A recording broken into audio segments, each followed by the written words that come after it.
Man. I'm an Arrow man, but in Osaka. Oh, that's lovely.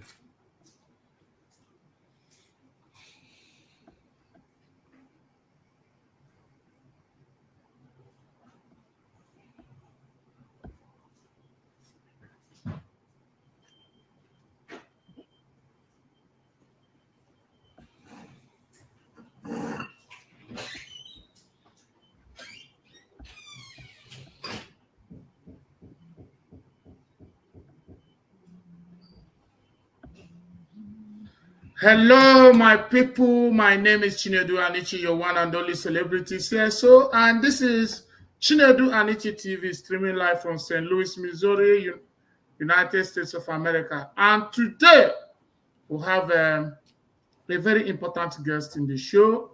And remember, today's talk show with Chinedu Anichi TV. And today we have an outstanding personality. Um, a philanthropist, a captain of an industry. Anyway, let me not blow his trumpet. When he comes up, he's going to talk about himself. But today, we have Dr. Gideon Osi Chidiebere. Dr. Gideon Osi Chidiebere is the managing director, CEO, this president of Gosima Group of Companies. And today, we are with him. We are here today this show is in preparation for the public show on democracy, 25 years of democracy in Nigeria, in honor of General Absalom Abubakar, retired GCF. So today, Dr. Chidiebere is here, punctual, and I've been waiting. So let me bring him up so that he will talk to my people. Yeah, Doc. Yes, my brother. You're welcome to Chinedu Anichi TV. It's my pleasure being here. Yeah, get closer to the camera again. Yeah, cool. Yes. So, yes, you're welcome. Please introduce yourself to our viewers. They have been expecting you. Oh, well, my name is Dr. Gideon Chidiebere Osi. My friends call me GOC. I'm the president, group managing director of the Gosima Group of Companies. We're here in Nigeria doing our best in the construction industry, energy and oil and gas, real estate inclusive. So our interest is in providing employment for the teeming population of Nigerian youths. As much as possible, we believe that this is our country and we have no better place to go than to be here.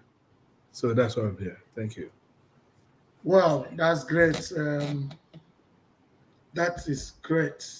So today, we are here today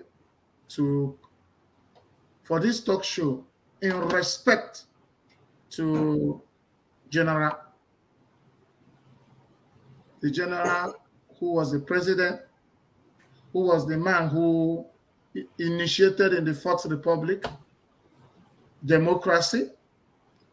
He did not just initiate it, but he consolidated on it and sustained its continuity.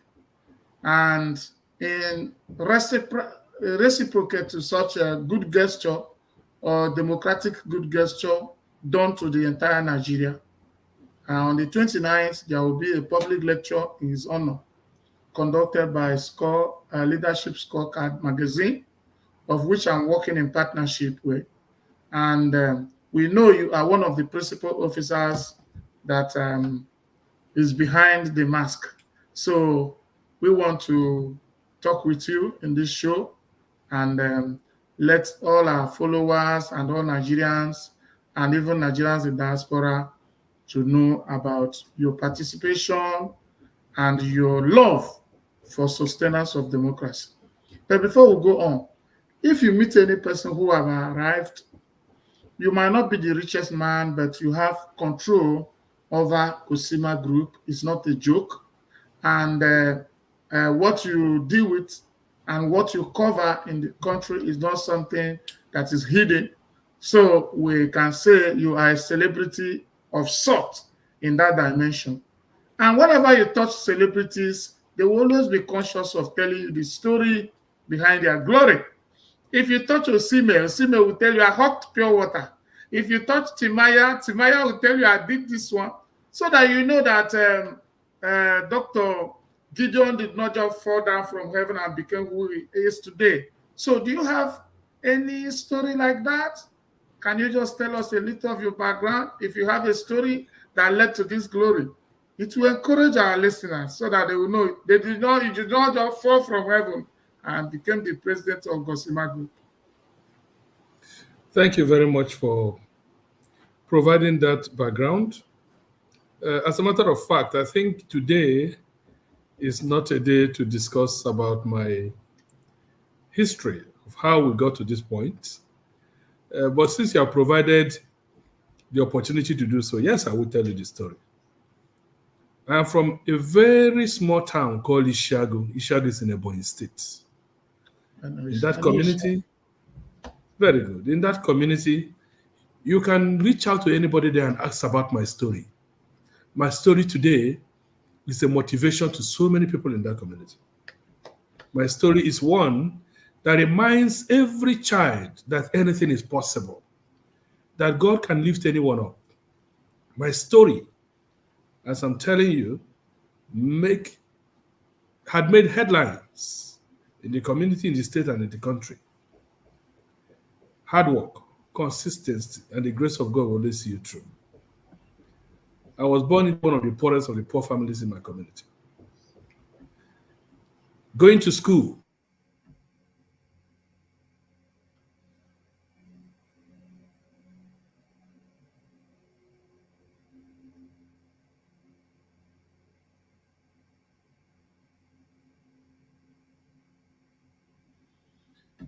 Yeah, hello. I think there's a distortion from the network, but I know he's going to fix back. So just have a little patience. For some of us from such background. Yeah. I was brought up by my poor mother, who was a potter. She makes pot. Ishag is known for pot making. So they call it Ishagopite. And then she was a potter, goes to farm. So I had to follow her to farm at a very tender age of 5, 6, 7, 8, 9, 10. So after farming, after trying to catch fish or catch frog, all those kind of things, to provide protein, then we sell some, make small money to help pay school fees. Life was horrible. But we didn't see it as such then. We saw those things as normal challenges that every child will pass through and every family were going to be passing through. We didn't have a house of our own because our house fell down when I was like 4 or 5 years old. So we kept living from one borrowed house to another. We begged people to give you an apartment because in the village setting, there was nothing like rentals. You won't have any house to rent.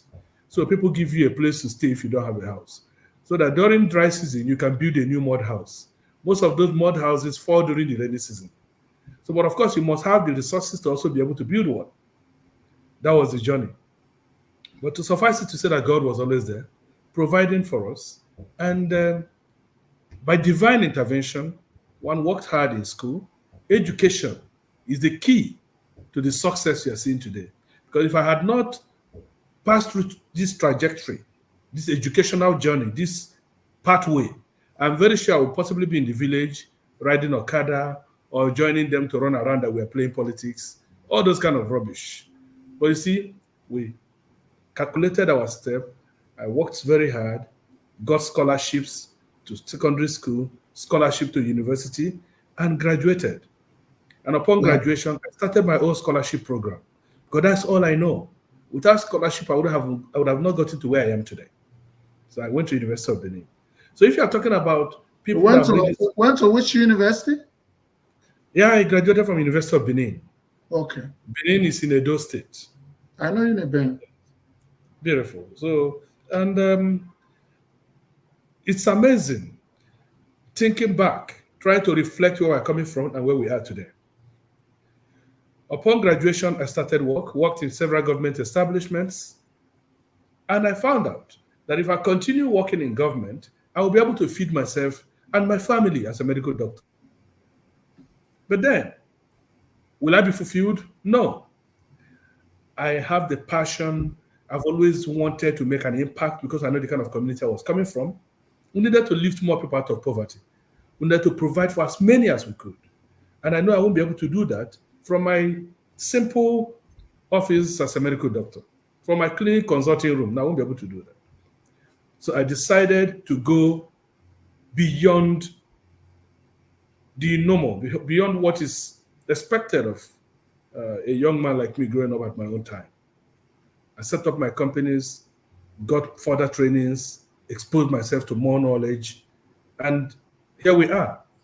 So we have over 1,000 people working in our company across the country. We have over 256 people in our scholarship program. And by God's grace, all we're living for is for humanity. That's who we are. That's what we do. Wow. Wow. You see, I was inspired to ask you this question. Do you know that with this question alone, we can just close the show?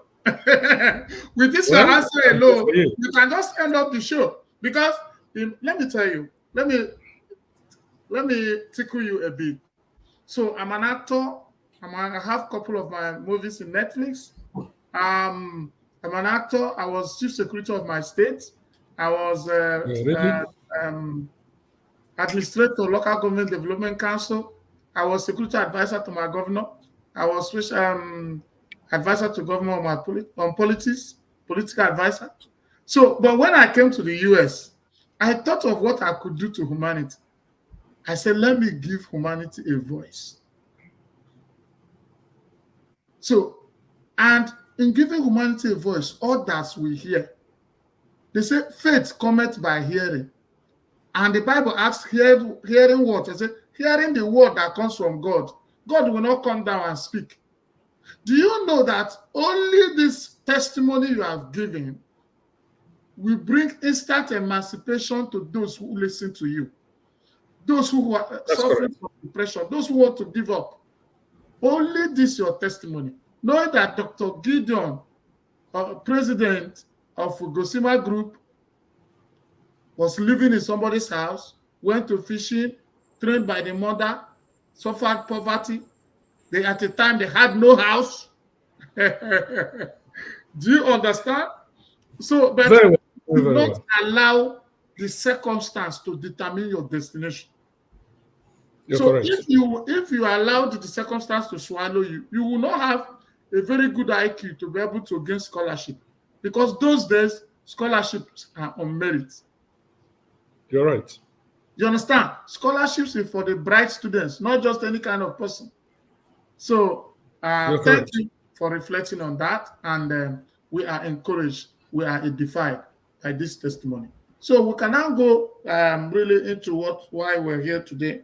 And I would want to ask you some few questions in the interview, and let's see your reaction. Some of the questions you might not be at home with, you can rephrase the way people will understand it. Okay? So, May 29, 2024, we mark the Silver Jubilee anniversary. That's the 25 years after the advent of uninterrupted democracy in the Fourth Republic since 1999, midwifed by His Excellency General Abubakar, GCF. What is your take on that journey? Well, it's been a very phenomenal time in Nigeria. To start with, the election of 1999 that brought in the May 29 handover of 1999. I voted in that election. I was already old enough to cast my vote in that election. And the journey from that date till now is remarkable in so many ways. Nigerians fired out with so much joy to see democracy back after many years of military regime in Nigeria.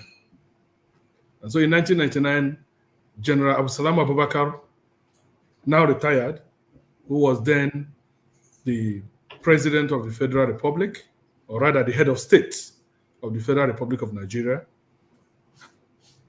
handed over successfully to General Olusegun Obasanjo, retired.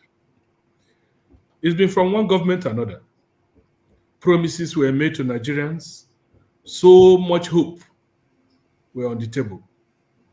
Gradually, we are moving from one stage to another until we are at this point where we are now. It may not have been so sweet. We may not have gotten everything we all wanted or everything we hoped for from that date.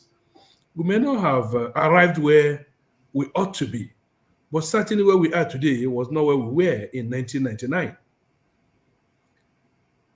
Democracy had given people the voices, the opportunity to speak up. No matter how you try to suppress it, especially in these days of advent of social media, people can comment and speak on any matter of their choice. Such freedom, you may not be able to measure the impact it has created both in our economy and individual lives. But that's what democracy has provided. Developments that you see here and there that has reached out to various federal constituencies and senatorial districts because they have people representing them at the National Assembly.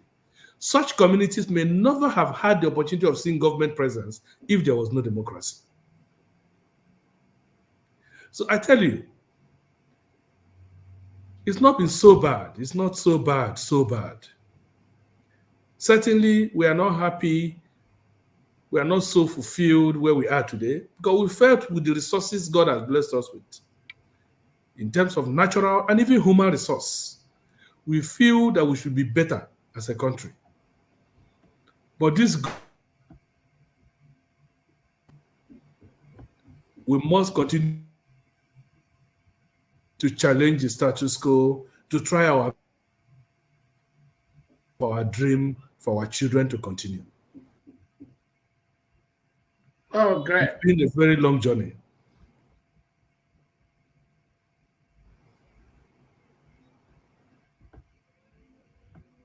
Anyway, this your answer. This your answer reveals that you are a typical Nigerian. You are a pro-democratic Nigerian. Because when you see somebody who believes in Nigeria answering a question, he's always overwhelmed by, and is transparent in whatever he says. Hope is transparent, despite the circumstances Nigeria see themselves today. So your expression shows you are a pro-democratic personality, and you have an ardent belief in Nigeria and Nigeria's future. Thank you for that. So I would like you to answer another question from us, and demonstrating our humility. This question has to do with a lot of people who will be coming for this occasion. Say critical stakeholders of the nation's democracy, eminent Nigerian statesmen and outstanding personalities of high repute shall be honored at the event as heroes and icons of democracy in Nigeria and Africa at large. What is the impact of the journey so far from 1999 to date on the Nigerian's governance system and unemployment rate? Because when we started, you referred to unemployment as part of what concerns you most as a Nigerian. Yeah, well, as they gather, all the prominent Nigerians, critical stakeholders of democracy from the far north and the far east of Nigeria, as they gather in Abuja for this democracy phenomenal event, Abdulsalam Abubakar he will be honored for accepting by being so carried away by the honor, and he agreed to hand over. No doubt he'll be celebrated. There are so many Nigerians who fought the battle to bring this.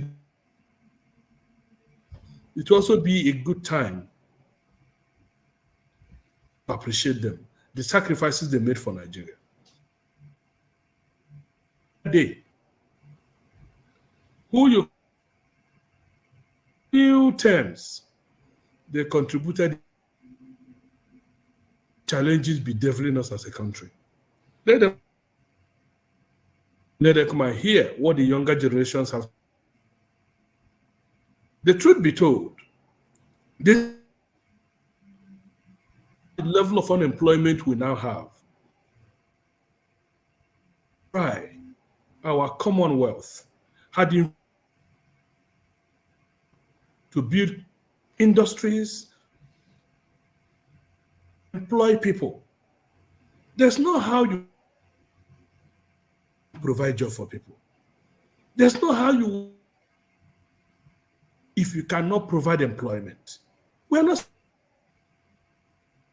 Government is to provide the enabling environment for. But the private sector is the one that will provide. When they gather, it will be time to give them done well as leaders. How about the rest that will be there that day? Will they be celebrated when it gets to their own? For me, say the truth the way it is. No need to. We are in the private sector. We'll do our best. Those who are in the government sector, system works for the sake. If you decide to call them lazy youths, to taste their level of laziness, because in the entertainment industry, in sports industry, in ICT, in the construction, are very hardworking, very committed, very loyal to the. I have so many people working for me everywhere. And because they have been properly guided. And this will be an opportunity for us to awaken our consciousness of who we are as a great country, as the pride of the African race. It will be a time to wake them up, especially people in whose hands once slide the hope. They will be gathered together. Because they will be in the same place, it will be time for us to speak to them. Once again, believing that we want to listen. If they don't want to listen, no problem. Be here. Okay. Now, entertainment as a tool in the sustenance of peace and democracy in Nigeria. What entertainment? You know what entertainment entails in Nigeria? One of the things that I know that unites Nigeria is anything that has to do with entertainment. It destroys tribalism, it destroys religious differences. Like even when Nigeria is all like when Super Eagles is playing, nobody goes to the team and say this man is an Hausa man. The other one is entertainment is at the core. Is a nucleus. Is a life-giving wire to nationality when it comes to this country. And if you look at it, it's a very big tool for sustenance of democracy and peace in this country. On your own part, what's your take? Like on your own part, how do you view it from your own perspective? Yes, I want to tell you without miss, entertainment is one of the reasons why we're still together as a country. An age of unspeakable uncertainty and crisis. And indeed, any part of sports has continued unimaginable sense of unity of purpose amongst our people. We are in any tournament, we're all united to win together. Nobody is looking at anyone as coming from any part of. That's how it's supposed to be. If you come to the music industry, when you hear the songs of Davido, everybody will dance from. Whether you're from Kano or Katsina, from Abia or Ebonyi, from Osun or from Ogun State, Rivers or Bayelsa, wherever you come from, the songs of Flavor, the songs of, just name them. Tiwa Savage, great Nigerians keeping Nigerians happy. Entertainment of every sort, including comedians. The social media has provided more jobs than even the government. Through social media, all this level of outbursts of entertainment from young Nigerians has provided jobs for them, kept them out of crime, have provided succor for those who are depressed, because sometimes when you don't have anything to think about and you're with your phone, you will know that that day has already gone. Have equally provided money for the company owners, the telecom industry, because there's no way, I believe, in Africa that they make the kind of money they make in Nigeria. Sure. Even when they don't invest back in society the way they ought to, that's a topic for another day. So entertainment is crucial in our democratic experience. Entertainment is crucial for survival as a country. Entertainment is key in sustaining the unity of this country, and indeed of any nationality. If there's anything I thought we should do, we should invest more money as a people, as a country, as corporate organizations to support entertainment. It has its social values, it has its medicinal values. So I believe that this is one aspect of our life that actually sometimes make the youth to forget about the whole thing going on against their future. They are a bit carried away and they are somehow kept afloat with hope that tomorrow will be better. Without entertainment, I want to believe that this country would have been on fire by now. So don't take it away. Give it to them. It's a very important aspect of our life. Yeah, so I think you got it. You had the hammer on the nail, and if you look at what's going on, you also see that because of the impact of entertainment or the influence on the society, Nigerians will always tolerate things that naturally self they will not.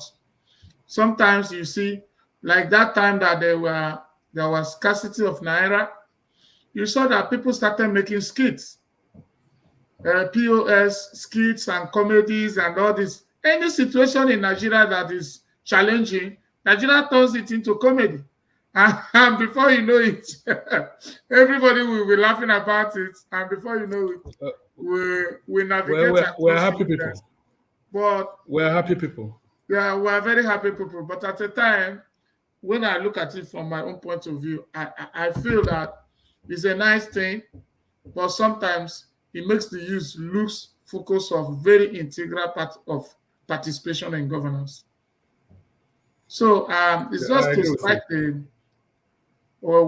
say virtue lies in the middle. So that's it's just to be prudent about it, because sometimes we're completely alienated from where reasonable participation in governance, because we are chasing entertainment.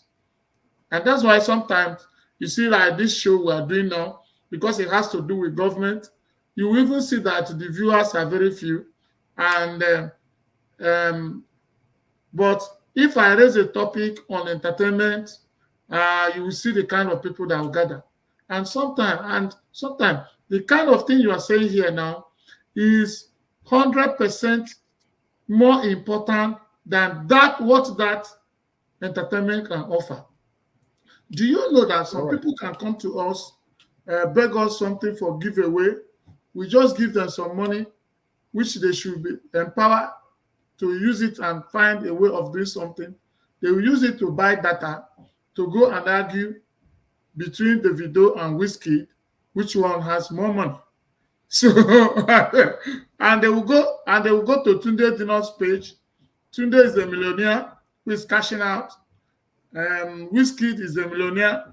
The video is a millionaire. And the man who has nothing, who just got data or borrowed data, is using that his data instead of creating a content for himself and see what he can do for himself. He's using it to go and argue. So that is the part that we are telling Nigerians that is not good. But if it is for the explanation you give, so even a blind man, a deaf man don't need this explanation, because without entertainment, the peace of this country would have been threatened severally. Maybe it would have landed us in a condition that none of us will be here to be able to explain it. So thank you, sir, for that explanation. And this brings us to, what is the solution to this massive unemployment in Nigeria, vis-a-vis the Japa syndrome, the escape syndrome? There's normal Japa and there's a normal escape. Some of us are victims. Yes. This kind of thing. So, and this is a very, very, so I would like you to give more time and explanation to this. With the kind of experience you have, I know a lot of people, many of my fans are abroad, so they would like to listen to this very, very well, sir. Okay, well, don't get me wrong. Migration is a global phenomenon. Sure. People always move from one part of the country, one part of the globe to another. It's their individual choices. Sure. But let me start by saying that if you give me $1 billion with a free house, maybe in Richmond, Texas, or somewhere in Atlanta, or even in very close to the White House in Washington, I won't leave my country and go to anywhere, no matter the incentive. If you replicate the same and give me somewhere in the UK or Canada, I will still not leave my country. It is not because I'm enjoying anything so special here. It is not because I'm not feeling the pain others are feeling. It's not because I don't want to go and earn in dollars and in pounds. No. It is because if all of us run away, who is going to come and fix this place? Who is going to provide the companies and the industries that will employ our people? Who?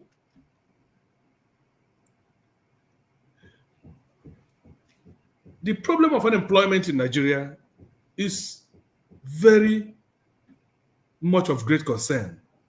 Of course, there are unemployment everywhere in the world, but our own is so terrible. The number of people that graduate every year from college, from the universities, finish their NYSC, and have nothing at all to do. The number of people who have lost their jobs in the last 10 years are unimaginable. The pile of unemployment is on the increase, no doubt. The greatest problem is our educational system. We train people to think that upon graduation they'll get a job.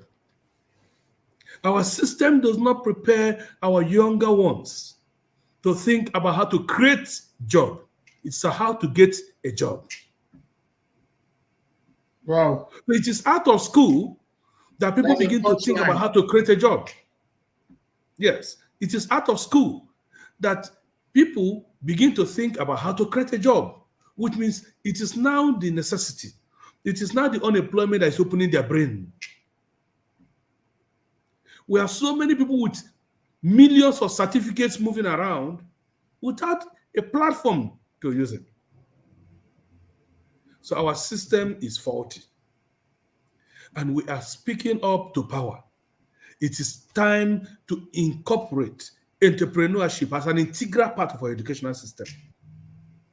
It's only when you have an entrepreneurship mindset that you will know how best to use your time. If you think that getting a job is all that matters, you will not value time. Because an average civil servant knows that whether he goes to work or not, he'll be paid at the end of the month. He knows he's going to resume by 9 a.m. or 8 a.m. and close by 4 p.m. and that day is gone. An entrepreneur does not think that way. He knows that time is everything, and that's what happens all over the world. You see,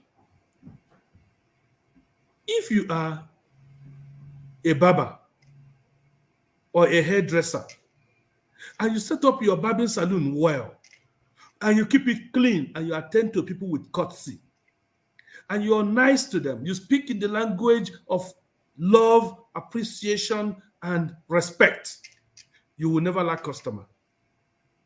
If you are doing this in the village or in the city, you'll be able to feed yourself and your family. But while doing that, your attention will not be that from being a barber, you want to overnight become the owner of an oil well in the Niger Delta region.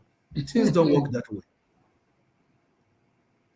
If you decide to go into catering, there is no time in the whole world that you are in a place where human beings exist and you cook and there will be nobody to eat your food, provided the food is well prepared. You see, you must understand how the society works. You must appreciate very well the journey of an entrepreneur. You have to start small. And if you can employ 2 persons to yourself, making you 3 working in that particular place, it means you have taken 3 people out of the unemployment circle. Gradually, you're able to employ 10, and at a time, you may be able to employ 100 persons working in different branches of your business. You can never go poor. Even though, unfortunately, the government sector, that people in government, do not see the need to empower those in business, to help them solve the unemployment. Instead, they want to crush them down by double taxation, insecurity, high interest rates. You can go on and on without knowing, like the Igbos would say, when you're holding down someone on the ground, you're also holding yourself.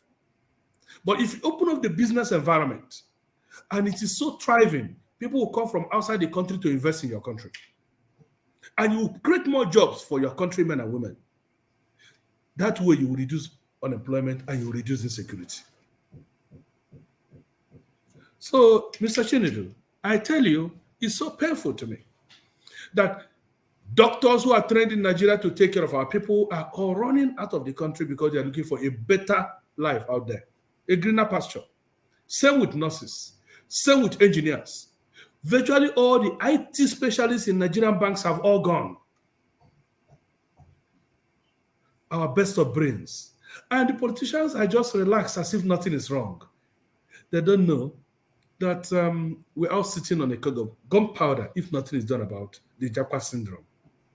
Not very many people will be confident and be glad enough to stay behind. Not very many. Because as humans, everyone wants a better life. People want where they can give good education to their children. They want where they'll be able to live much more fulfilled life. It's not all about money. You might have all the money in the world, but you're not fulfilled. You don't have a good life. You are working and you're looking back because of security issues. All these matters must be addressed. We must pay special attention on how to make our country a place to live in. It's not by increasing electricity tariff. It's by reducing cost of governance. It's not by driving expensive cars. No. It's by investing in the education of our communities. It is not by intimidating one another because you have power. No. It's the fact that if there is trouble, no one is safe.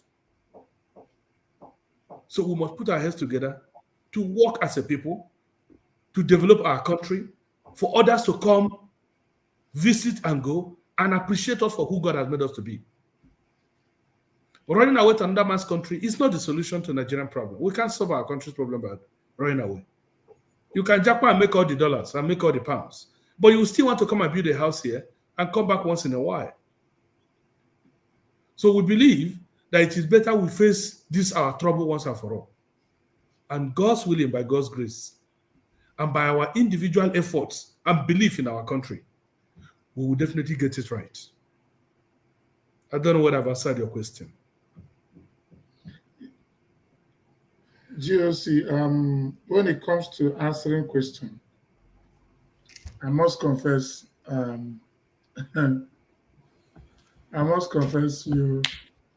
you are doing great when it comes to answer questions. Because what I look at is the reaction of some of those who are watching us from YouTube and Instagram. So, and it's not about me per se, but this is the first time that I had this kind of listeners, this kind of level of listeners on Instagram. So what you know that topics like this thrive only where, on Facebook, the kind of audience you have on Facebook. There are this kind of audience that want to hear about Davido, Whiskey, you understand? So That's normal kind of, average Nigerians. But when you see somebody on Instagram, that person has a class. That's Do you understand? So when I watch as you're answering this question, the reaction of the people on Instagram shows me that you are finding a road into the hearts of our audience. So I thank you and I appreciate you, GOC. Well done. What do you think about the cost of governance in Nigeria in this our democratic dispensation? What do you think? The cost of governance? Well, if you ask what I think, I would think you should not ask me because you already know. Yeah, because please, I am not your senior of Arise TV. Please, just answer. Well, if you ask me the cost of governance in Nigeria, I believe you already know the answer. Just assume that Nigeria is somebody's company. And any of those men in power who were there 1999, 2003, 2007, 2011, 2015, 2019, and now 2023, going forward. If they were to run Nigeria like their company, would they have run it the same way they are running as a country? I have my company, and the purpose of my company is to produce results, make profit, all right, and to grow. So there's no company that is surviving anywhere in the world that has remained at the same level over time. They've always grown. You must be able to set your priorities right. You must choose where to invest money and where not to invest the money. If your interest is in growth, you must be able to manage your expenditure. No country will be running on credit, meaning your budget can't even be sustained by your income. It has to be with borrowed funds.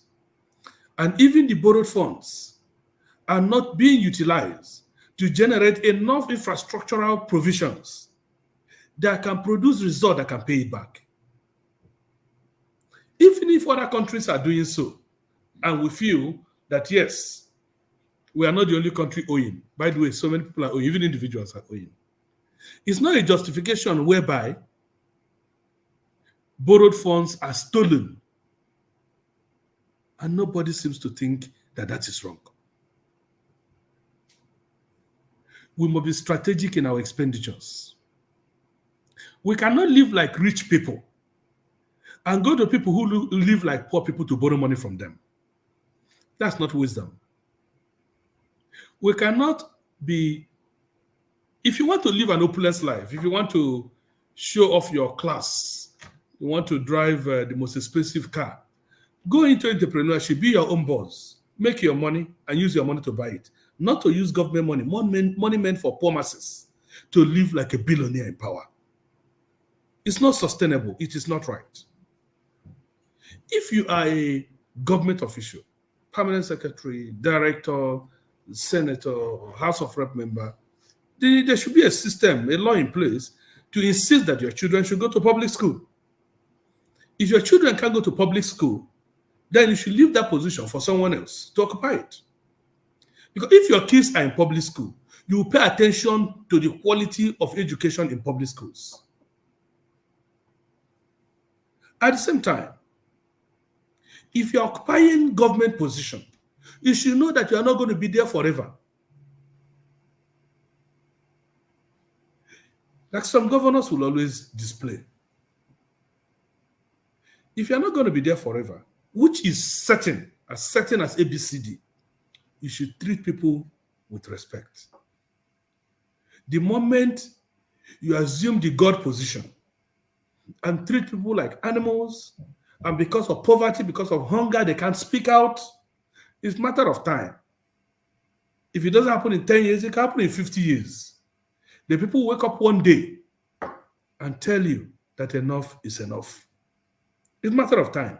If it doesn't happen in your time, it will happen in the days of your own children. But if we prepare the country with so much concern that this belongs to all of us, and that we need a peaceful place, we need a good environment, we need to preserve here for all of us, for our children, for our children's children, for visitors to come in. We need the roads to be good. We need the trains to work, the rail line in place. We need the country to function. Everyone will still enjoy it, including those of you who are in government. When we travel to the UK or to the US, we see things work. We come back here and we assume we didn't go anywhere. It will be as if we never saw anything. So sometimes I wonder, is it that when they get into power, they actually become blindfolded by black magic? If it is so, then maybe it will be very much important that we invite all these our miraculous pastors to go and deliver people who are in power and leave these poor people, poor women alone. The people who need deliverance are these guys in National Assembly and those people who are in government houses. So leave these poor ones. They don't have, they are not part of they are not majorly the problem. So once again, I think our cost of governance is very high. It's out of proportion. It's not sustainable. And if we are running it as if we believe that either way, by the way, it is nobody's money. Government money is somebody's money. It is wrong to assume that government's money is nobody's money. It is our money. It is people's money. It should be judiciously used.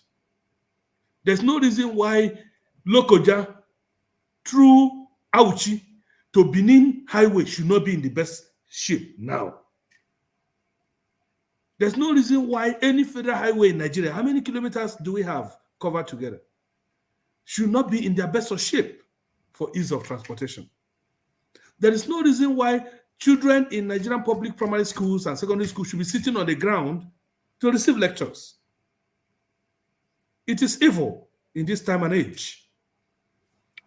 There is no reason why people who live very close to River Benue should not even have potable water to drink. If you go to Bayelsa, they are living within a community surrounded by the ocean, yet their water is not safe. They can't even drink water, but they live on top of water. How much will it cost to set up major water treatment plants across the coastal states or even the mainland states? There's no reason why somebody will steal government money and bury it in a sockaway pit when you can invest that same money And that money can generate itself over and provide employment to others. If you don't know what to do with money, leave it for those who know what to do with it. Money is not meant to be stored. Money is meant to grow. It's meant to be invested so that it can reproduce itself. Until then, what you have is paper. And when you're living your life just spending the paper in your hand, one day you wake up and the paper is gone. But when you have invested in systems that work, that system can provide life for so many people. So I believe that our cost of governance is producing more lazy leaders than smart ones. Because when you have made life so comfortable to so many of them, they will no longer have time to think about what to do with money. Instead, they keep it and be spending it small. That's laziness. Well, thank you. I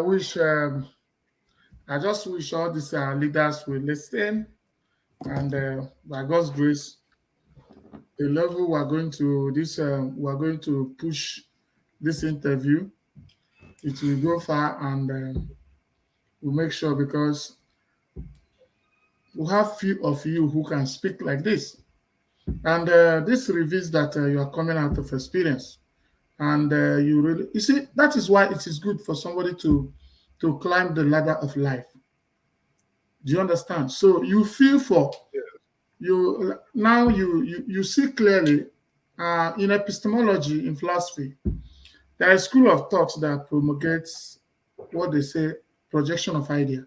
The color of the specs you wear determines the color you see. That's correct. If you're wearing a green specs, you see colors green.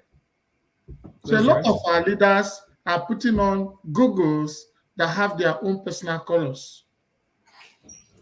So they are not wearing the goggle that has the color of Nigeria, so that they don't see Nigerians.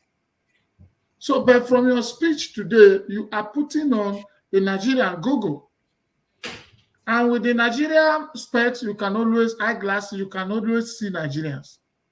There was a time in my life when the country was safe. If I'm in the country, I don't like entering flights. I enter Peaceman's Transit because I'm from Soka. I enter Peaceman's Transit or GEO or one of these our buses, because I told myself that's where you meet the real Nigerians. When you discuss in that bus, you see the real Nigerians coming out real the way they are. But when you are in the flight, everybody's forming that they are this and that. So you are talking as a real Nigerian, despite the position God has placed you. So, and I thank you for that.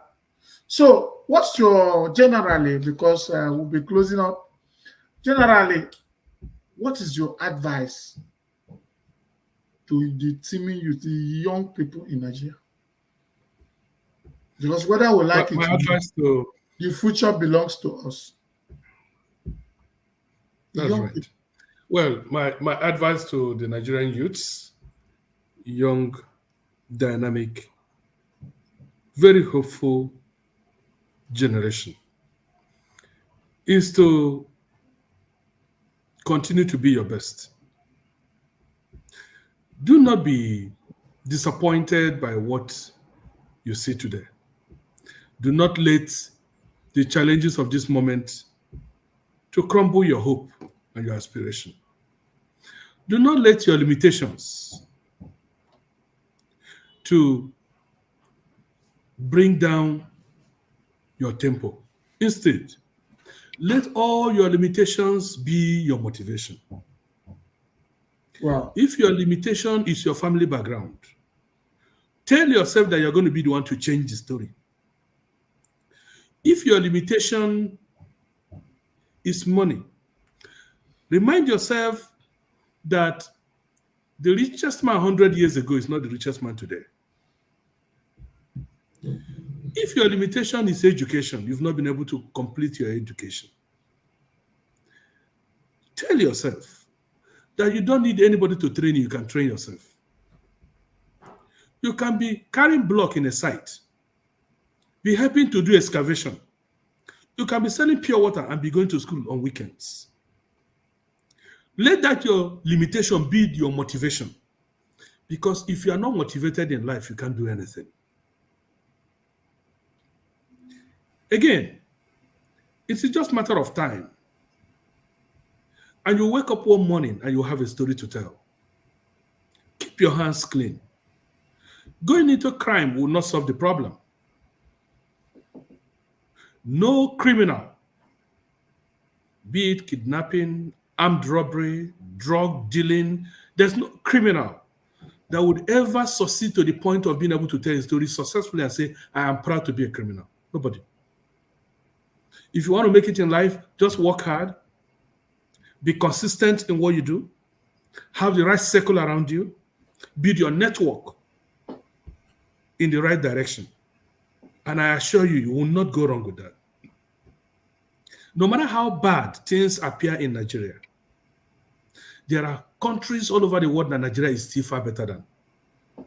No matter how tempting it looks that life is greener on the other side, and you want to do everything possible to leave the country, including traveling inside the engine of the ship. No matter how tempting it is, we've been through all that. I've gone to several parts of the world. And I can tell you that there's nowhere that you will ever be happier than your home. There's much opportunities here. The opportunity to survive in Nigeria, the opportunity to do business, the opportunity to network, the opportunity to stand on your feet and say, this place belongs to all of us, and you have equal rights. You can't have it over there. And for those that have traveled that are already outside, yes, whatever challenges that come your way, please don't give up. Know that the reason why you left is because you want to go to become better, to come and take care of your own family. This place is for all of us to build. Prepare yourself to launch back in a stronger way to make an impact in your own country. God didn't make a mistake to create you, to have made you to come from here. No, he didn't make that mistake. I want to encourage all youths, all Nigerians, to know that there's hope. And that hope is sure. It's in you. How you relate to one another, how you relate to people that you meet, in places of business, in your school environment, wherever you are, be that shining example that if we multiply you into millions, the society will be a better place. There will be no need while in school to go into courtism and kill other people's children for issues that have no bearing whatsoever with your future. At the end, you will make mistakes that even if you regret it, cannot change the story. But when you work hard and you're committed and you're hopeful and you're sincere about who you are and who you want to become, certainly there's no obstacle that will stop you. The future is here for all of us, and I wish you the very best. Thank you. Yeah, thank you. You're a great man. I wish you can see comments on Instagram. So one person say you are a great person. The other person says, so people like this are still alive in Nigeria.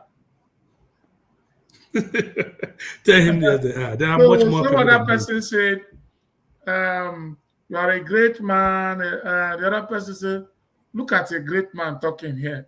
I told you that the reactions I get from my audience, thank you, sir. So the reactions I get from my audience is what reveals to me, because I cannot judge alone with the way I'm feeling about it, because you are not talking to me alone. You understand? So I see how people are reacting from YouTube. I see the people's reaction from Facebook. Facebook sometimes, whenever we're live, they are not active until we drop. They start being active because this is not a meta software, so it doesn't send notification until we stop. You understand? So, oh, really? Okay. So because it's not a meta, is a another independent software. It's just streaming on Facebook. It's all those who could lay up to the link that will see us. But once we drop, it will release the notification, and then people will start seeing it and start reading. So, but Instagram goes straight. So I'm seeing reactions from Instagram and YouTube direct. So, brother, you're coming. Oh my God. I wish to have you more and more and more. It's because the purpose of establishing this platform This platform, if you look at us, if you look at my page, you see we're not doing it for dragging. We're not doing it for comedy. We're not doing it for prank. We're not doing it for all those things. All you can see in this page is this kind of thing we're doing. So, because I want to be a voice to my people. I want to have it as a contribution. Somebody yesterday I was talking. If you look my page, you will see it. I've never met the man. He said you have a platform that you don't request money from people, you don't do this one, and you are impacting all over the world. Well, so send your account number. I've never met the man. I was just talking on the show. This morning I saw 1 million naira. I posted it because I don't know him. I have to post it to thank him. I've never met him. He says he's following me, he's watching what I'm doing. Right from the movie I've been watching my movies, and I'm always nobody will even know that I'm a star. So, and that is yes, that. well, you are doing just that. That's wonderful. So, another thing you would do from such a great guy who made that donation, maybe you should also find out if he has been in government so that you will return the money because it's government money. No, he's not in government. He's living in US. Oh, He's a real estate guy and a coach. Very good. So he's Wonderful. a wealth coach, and so he has nothing to do with Nigerian government or all this. Those are the kind of donations we like. Yes, coming from private people who appreciate what you're doing. That's why I'm talking to you. So that's good. So we are going to be having more people like you, and that is what will save our nation. In this my platform, I don't bring in politicians or less politicians. Even if a politician will come, I'm going to guide you. You're not going to talk anything that looks like campaign here. You're not going to. You only talk on the issue we are going to give you. Issues that concern Nigeria and that will bring about progress. Issues that have direct influence to our circumstance as Nigerians, as Africans. So, but before I go down, there's something that touched me because you're here and the way you have spoken is out of range. But let me ask you. You see, I met a guy because I do. There's something because I showcase the Black community here positively. Africans, Nigerians. That's what you will see in my page. I keep showcasing the good part, not what people are showing about Africa, about Nigeria, the bad parts, the this one, they are 419, they are this. No, you can't see such thing in my page. So I go for live interviews, live, one-on-one. So I went to a place that was a doctorate, PhD graduation in one of the biggest science tech universities in US, in Missouri. So I went there. I met a young Nigerian called Hillary. And the guy was in Ford company. Could you imagine? That was the first Black man that led the team that designed Ford Edge 2015. Wow. So the guy now did it, and Ford now sent him back, put his tuition on scholarship to do mechanical engineering, and he now extended it to mechanical engineering and aerospace, mechanical and aerospace engineering. Now the guy was automatically employed by Reton Technologies. That's the company that does fighter jet for US Air Force. And right there, he's a manager with about 15 to 16 engineers attached to him in the design of jet fighters in Nigeria. So I invited him, like in this show last time. He was telling us that when he was starting in the kind of secondary school he went to, he had no English teacher. As a science student, he never saw a physics teacher. Then I asked him a question.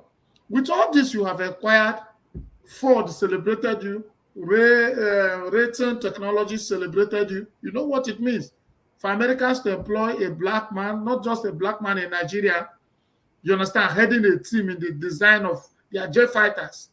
You know what that means?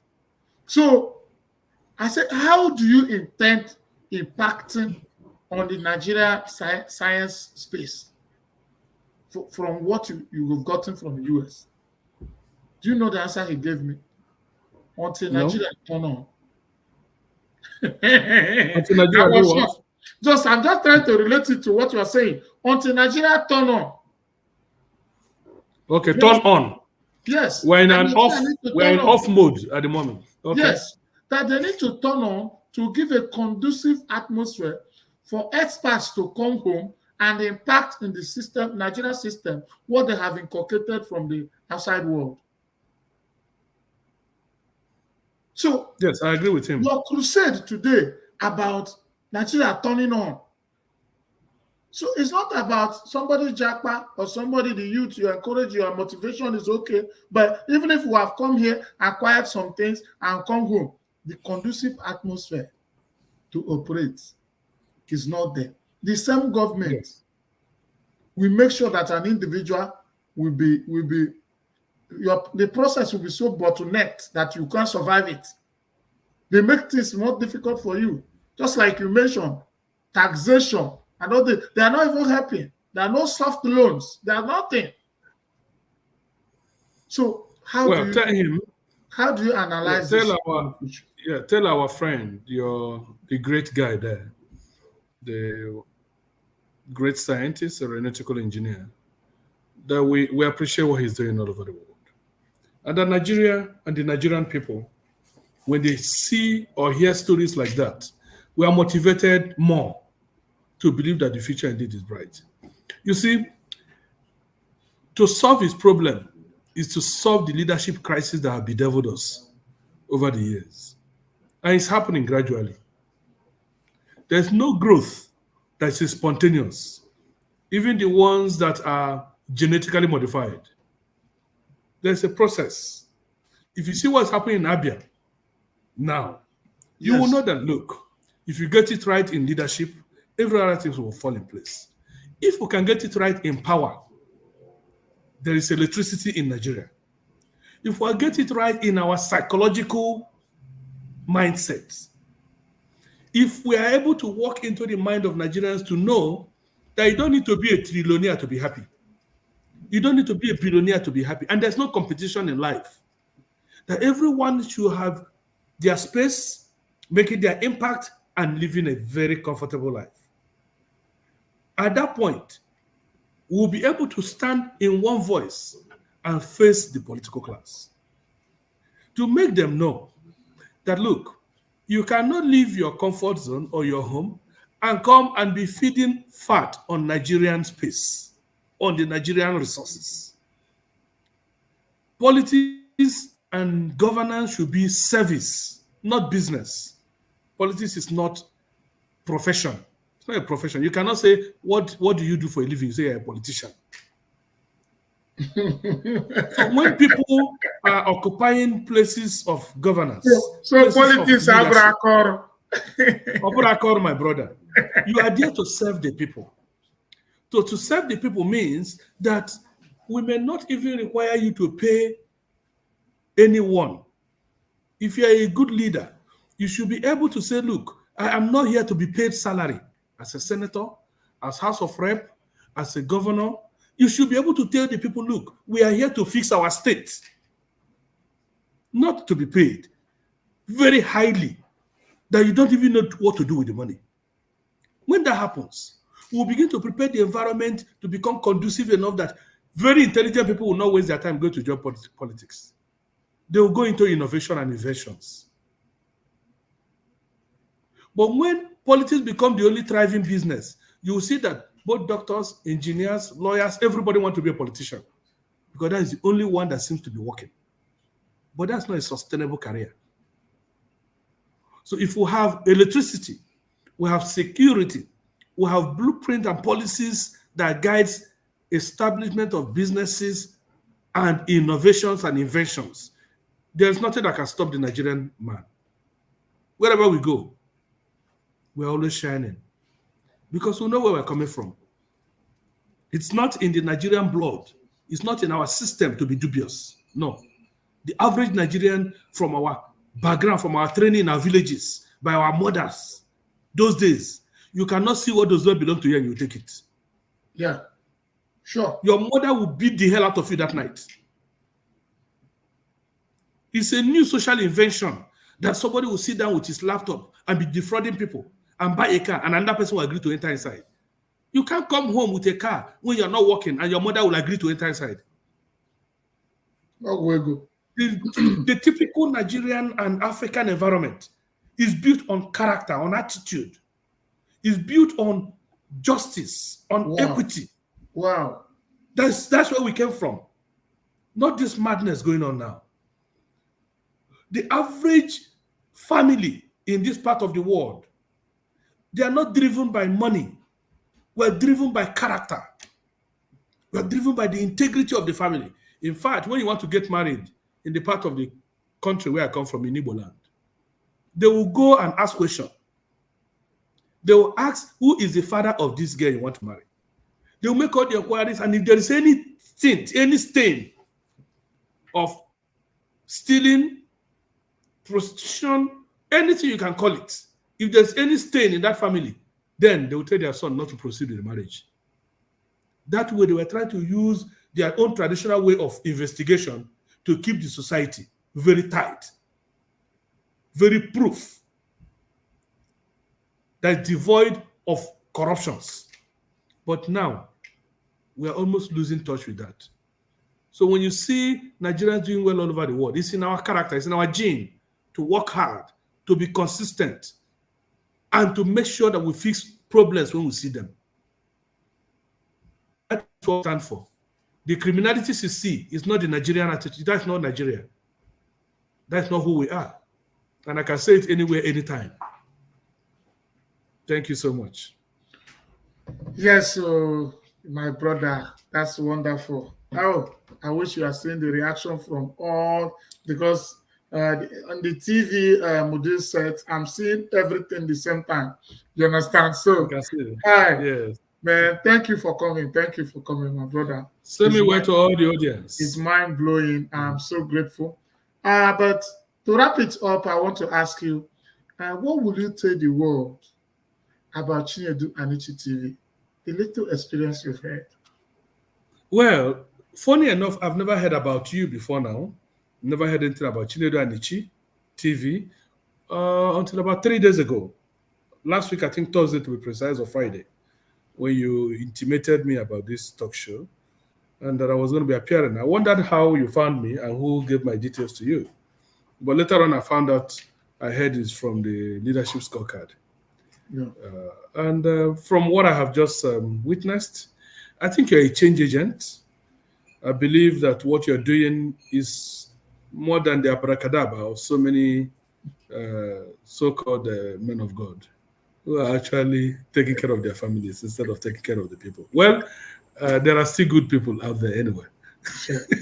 before I would get into their roots. So, but I think you're doing a great job.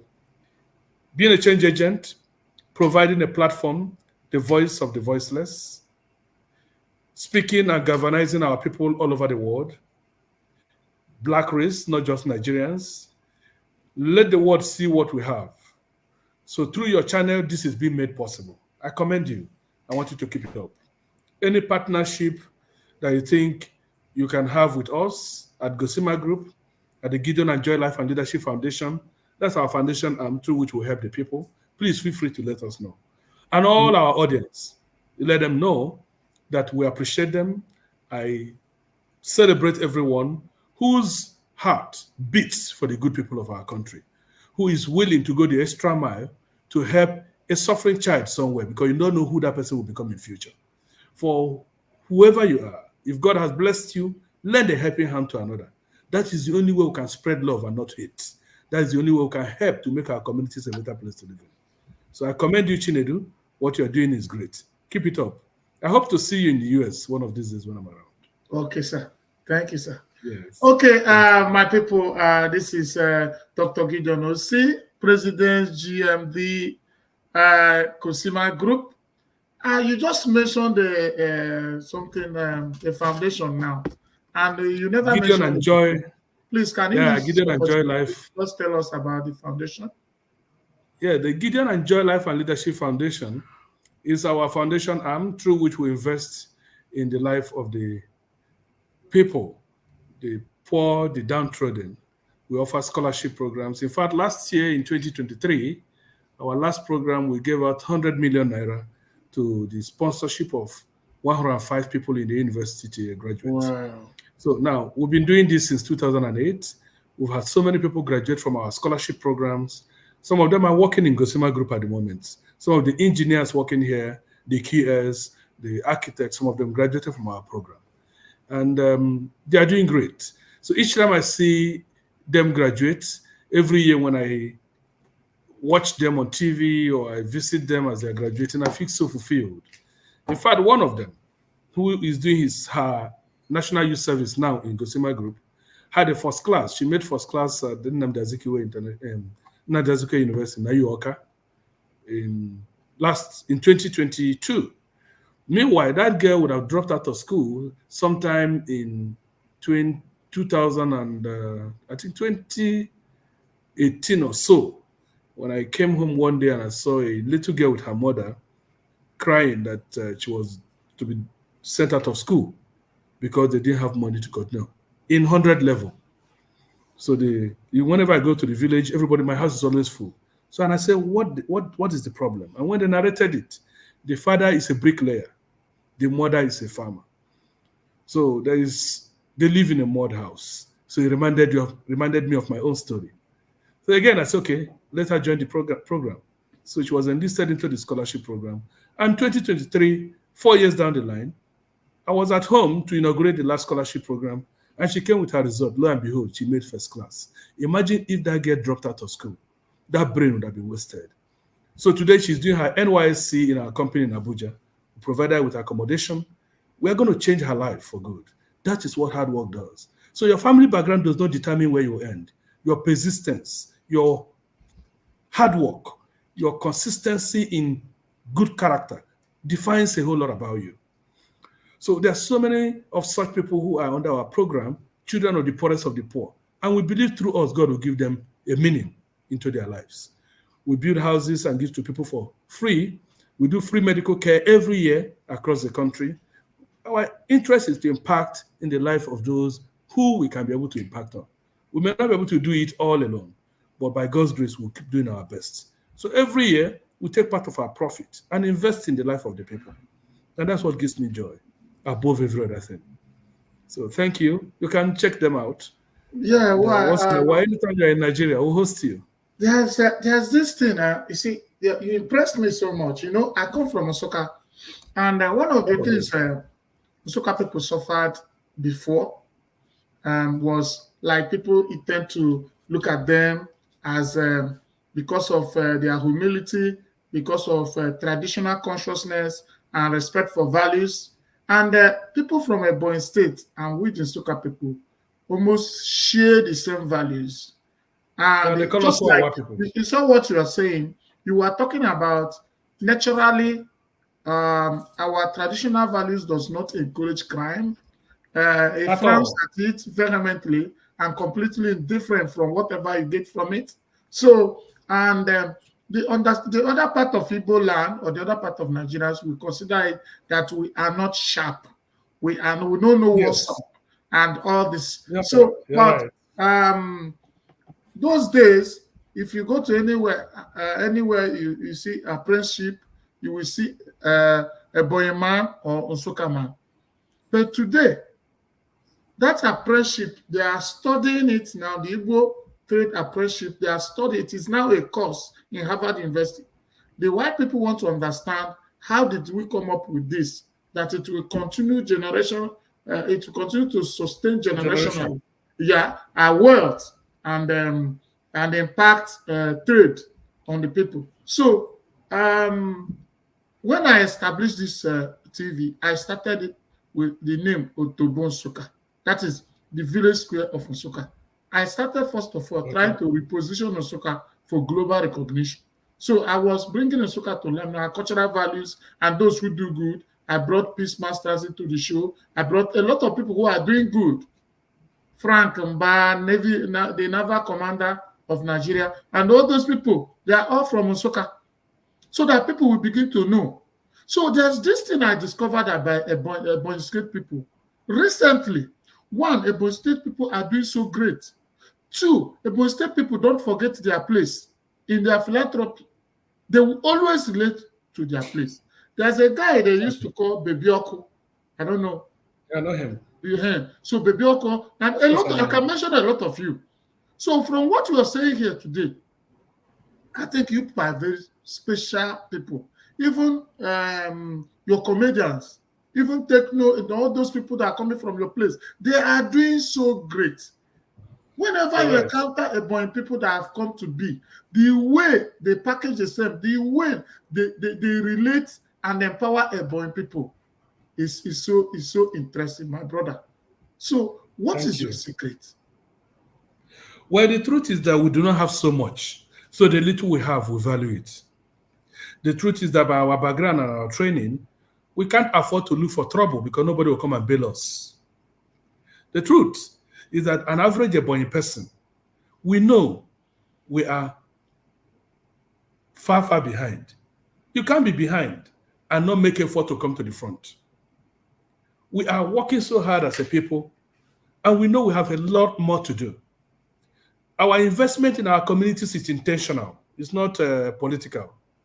Because if we don't do it, nobody will come and do it for us.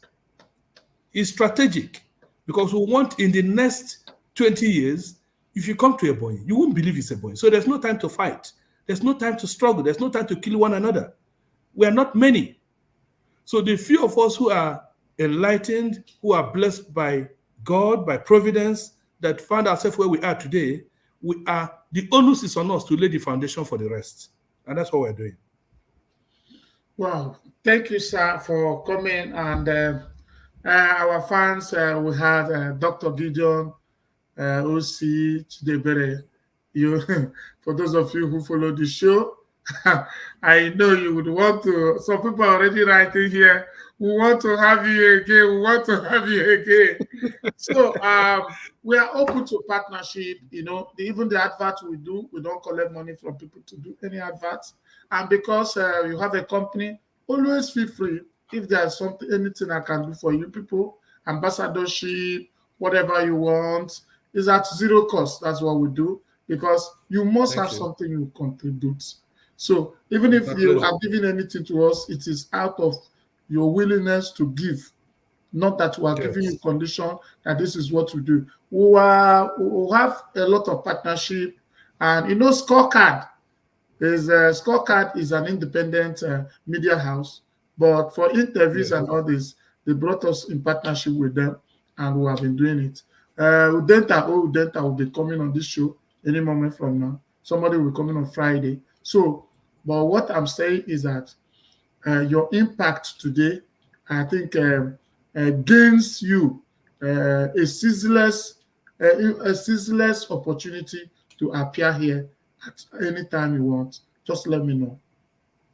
Thank you so much. And also, I thank your crew, your cameramen, especially your media team. They are wonderful. From the Thank you. advertisement, from the shout out to now, and the way they set up the studio for you, I am very, very grateful. Please extend my appreciation to your media team. God bless Oh, yeah. Thank you very much. you. Okay. God bless you. Thank you, sir. Good night. Good. Good night. Hello, my people. My name is Chinedu Anichi, your one and only celebrity CSO. And today we're rounding it up, and we had Gideon in the house, and it was mind blowing. Gideon is a great guy. He did not just become who he is by chance. If you look at what his participation and interaction and discussion, you will know that he's a stuff. So we appreciate him. We thank him. My people, this is Chinedu Anichi TV. Please, you must find a road into the heart of somebody. Humanity is at the center of what we do. So today, always remember that we rise by lifting others. If you want to watch us 8 p.m. Nigeria time every day, go to your Instagram, you check Chinedu Anichi TV, Chinedu Anichi on Instagram, on Facebook, on YouTube, TikTok, Chinedu Anichi TV. We'll continue to bring for you back to back for you life-saving content, educative, innovative content. That is my promise for you people. God bless you. God bless you. Please, for those of you who will be watching off, please share this live video and let others be educated. God bless you. Don't wait for Davido. Don't wait for Big Cubana. Don't wait for Joey Zaza. Don't wait for Dangote before you can empower somebody. As somebody you're always better than. Look your side. Look the most vulnerable. Empower somebody, no matter how little it is. And God keep blessing. Remember, I love you. I love you people here. Those on Facebook, I love you. Those on YouTube, I love you. Those watching from Instagram, I love you the most. Bye for now. God bless you.